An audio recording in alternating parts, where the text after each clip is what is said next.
नमस्कार प्यारे बच्चों। आज हम सभी 10वीं कक्षा के अंतर्गत महाकवि नागार्जुन द्वारा रचित फसल नामक कविता की सप्रसंग व्याख्या करना सीखेंगे। फसल जो यह कविता है, यह कविता नागार्जुन के द्वारा लिखित है। यहाँ कवि ने फसल के बारे में बताना चाहा है। फसल अनेक नदियों, लोगों के परिश्रम, खेतों की विभिन्न प्रकार की मिट्टियों का परिणाम है। फसल पृथ्वी, जल और परिश्रम के समन्वित प्रयास से ही फसल का निर्माण संभव हुआ है। फसल के बिना हमारा जीवन निरर्थक है, व्यर्थ है। अर्थात फसल के बिना हम जीने की तमन्ना भी नहीं कर सकते हैं। कवि ने फसल की उत्पत्ति संबंधित प्रश्न पूछने के बाद विभिन्न प्रकार के प्रश्नों के उत्तर दिए हैं। कवि ने फसल को नदियों के पानी, किसानों के परिश्रम, मिट्टियों के गुण, सूर्य की किरण, हवा के बहाने का मिश्रित रूप बताकर देश की मिट्टी और किसान मजदूरों के प्रति अपना लगाव स्पष्ट किया है।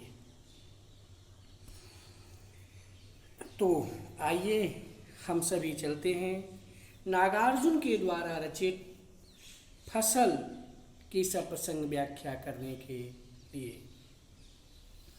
फसल शब्द सुनते ही खेतों में ललहाती फसल आँखों के सामने आ जाती है, परंतु फसल है क्या और उसे पैदा करने में किन किन तत्वों का योगदान होता है, इसे बताया है।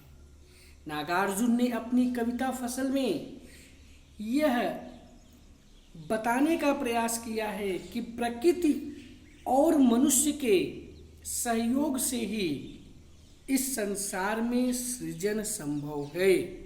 बोलचाल की भाषा की गति और लय कविता को प्रभावशाली बनाती है। कहना ना होगा कि यह कविता हमें उपभोक्ता संस्कृति के दौर में कृषि संस्कृति के निकट ले जाती है। कविता का मुख्य भाव है कि फसल प्रकृति और मनुष्य के द्वारा मिलजुल कर किए जाने वाले सहयोग का परिणाम है।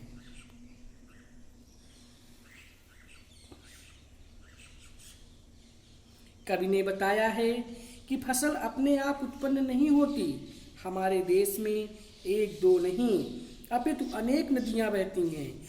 उन नदियों के जल से फसलों को सींचा जाता है।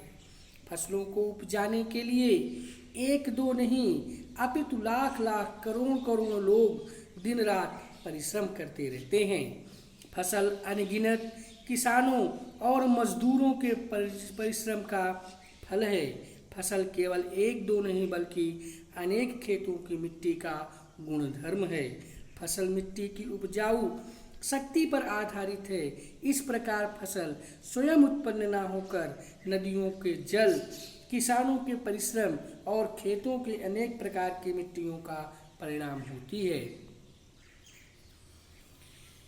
एक के नहीं, दो के नहीं, एक के नहीं, दो के नहीं, ढेर सारी नदियों के पानी का जादू। एक के नहीं, दो के नहीं, एक के नहीं, दो के नहीं, ढेर सारी नदियों के पानी का जादू। एक के नहीं, दो के नहीं, लाख लाख कोटि कोटि हाथों के इसकी गरिमा। एक की नहीं, दो की नहीं, एक की नहीं, दो की नहीं, हजार हजार खेतों की मिट्टी का गुण। एक के नहीं, दो के नहीं, ढेर सारी नदियों के पानी का जादू। कवि नागार्जुन जी ने यह बताया है कि फसल अनेक नदियों, लोगों के परिश्रम, खेतों की विभिन्न प्रकार की मिट्टियों का परिणाम है।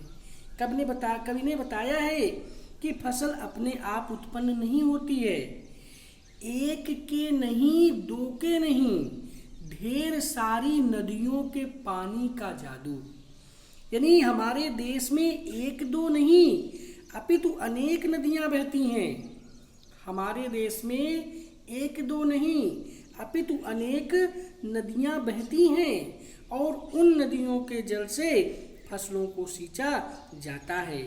फसलों को उपजाने के लिए एक दो नहीं अर्थात लाख लाख करोड़ करोड़ हाथों के स्पर्श की गरिमा। फसलों को उपजाने के लिए एक दो नहीं अपितु लाख लाख करोड़ करोड़ लोग दिन रात परिश्रम करते रहते हैं। फसल अनगिनत किसानों और मजदूरों के परिश्रम का फल है। एक की नहीं, दो की नहीं, हजार हजार खेतों की मिट्टी का गुण धर्म। फसल केवल एक या दो नहीं बल्कि अनेक खेतों की मिट्टी का गुण धर्म है। फसल मिट्टी की उपजाऊ शक्ति पर आधारित है। इस प्रकार फसल स्वयं उत्पन्न ना होकर के नदियों के जल, किसानों के परिश्रम और खेतों की अनेक प्रकार की मिट्टियों का परिणाम होती है। एक के नहीं, दो के नहीं, एक के नहीं, दो के नहीं, ढेर सारी नदियों के पानी का जादू। एक के नहीं, दो के नहीं, लाख लाख कोटि कोटि हाथों के इसकी गरिमा। एक की नहीं, दो की नहीं, हजार हजार खेतों की मिट्टी का गुण धर्म। फसल अनेक नदियों, लोगों के परिश्रम, खेतों की विभिन्न प्रकार की मिट्टियों का परिणाम है। एक के नहीं, दो के नहीं, ढेर सारी नदियों के पानी का जादू। फसल अपने आप उत्पन्न नहीं होती है। हमारे देश में एक दो नहीं अपितु अनेक नदियां बहती हैं। उन नदियों के जल से फसलों को सींचा जाता है। फसलों को उपजाने के लिए एक दो नहीं अपितु एक के नहीं, दो के नहीं, लाख लाख कोटि कोटि हाथों के स्पर्श की गरिमा। अर्थात फसलों को उपजाने के लिए एक दो नहीं अपितु लाख लाख करोड़ करोड़ लोग दिन रात परिश्रम करते रहते हैं। फसल अनगिनत एक की नहीं, दो के नहीं, हजार हजार खेतों की मिट्टी का गुणधर्म। फसल अनगिनत किसानों और मजदूरों के परिश्रम का फल है। फसल केवल एक या दो नहीं बल्कि अनेक खेतों की मिट्टी का गुणधर्म है। फसल मिट्टी की उपजाऊ शक्ति पर आधारित है। इस प्रकार फसल स्वयं उत्पन्न ना होकर नदियों के जल, किसानों के परिश्रम और खेतों की अनेक प्रकार की मिट्टियों का परिणाम होती है। यहाँ कवि ने पृथ्वी, जल और परिश्रम के समन्वित प्रयास से फसल का निर्माण संभव बताया है। फसल के बिना हमारा जीवन भी निरर्थक है। कवि का धरती और श्रम से पूरा लगाव है। खड़ी बोली की छंद मुक्त कविता का प्रयोग किया गया है।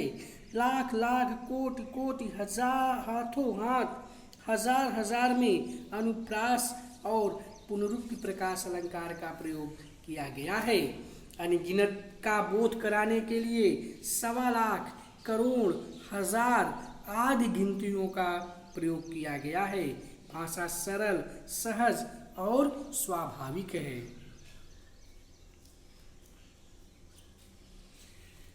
फसल फसल क्या है, फसल क्या है, और तो कुछ नहीं है वह फसल क्या है, और तो कुछ नहीं है वह नदियों के पानी का जादू है वह, हाथों के इस स्पर्श की महिमा है वह, भरी भूरी काली संदली, भूरी काली संदली मिट्टी का गुण धर्म है।